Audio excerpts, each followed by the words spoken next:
The Libyan Interior Minister has resigned in protest at criticism over the government's failure to stop sectarian violence.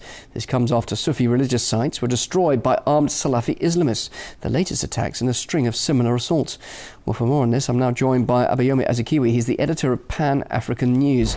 Well, the country is currently ruled by a newly elected General National Congress, which has failed to stop the recent violence. And one suggestion is that they aren't fully in control of security forces. Do they have any control over the country at all? It definitely appears as if they've totally lost perspective in regard to what a national government should consist of. If you look at the situation that has transpired over the last several days, the fact of the matter that this mosque, these shrines could be destroyed in such a centralized location with so-called security forces standing around observing it and ostensibly supervising the destruction of these religious sites clearly indicates that the former NTC rebel government, which is now calls itself the General National Council, is not presiding over a lawful society. In fact, they're presiding over a lawless society, and it appears as if they have no clue in regard to how to put together a functioning, at least federalized system of government.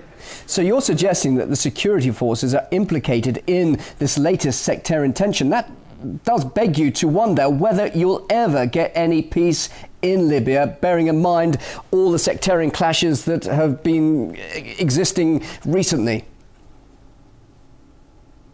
Well, yes, there has to be some type of patriotic national alliance put together inside the country. Otherwise, we're going to continue to have these militias and these various armed bands which are roaming not only areas outside the capital, but inside of Tripoli itself.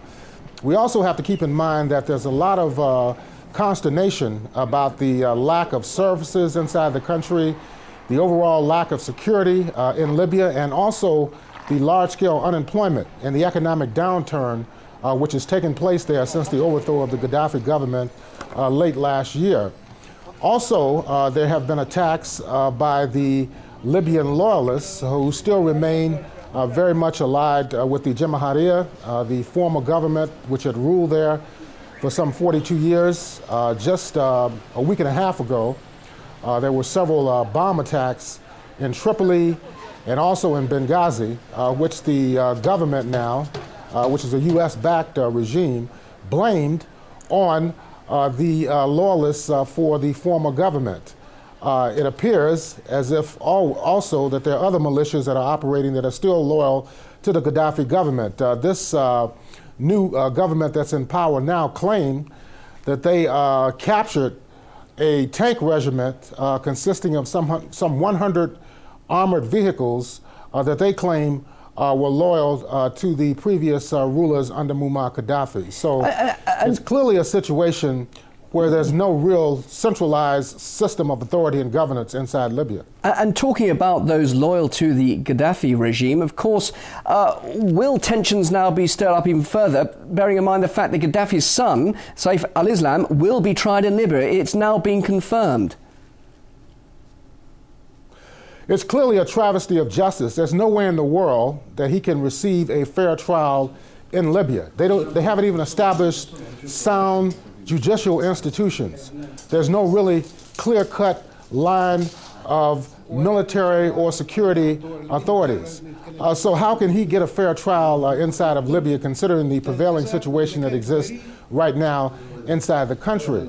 The International Criminal Court, which also had warrants out not only for his late father, who was assassinated last October, but also against Saif al-Islam. And when a delegation from the ICC traveled to Libya several months ago and met with him, they were captured and held in detention by one of the militias in Zintan. So there's no way in the world that Saif al-Islam can get a fair trial inside of Libya, and we hear nothing about this travesty of justice coming from the United States or the United Nations, which played such a key role in the bombing last year of Libya, as well as the overthrow of the government and the installation and the ongoing support by these entities in the West for this lawless government that claims to be in power right now inside of this North African state. Abayomi, thank you very much for your thoughts. Abayomi Azikiwe, the editor of Pan African News, joining me live there from Detroit.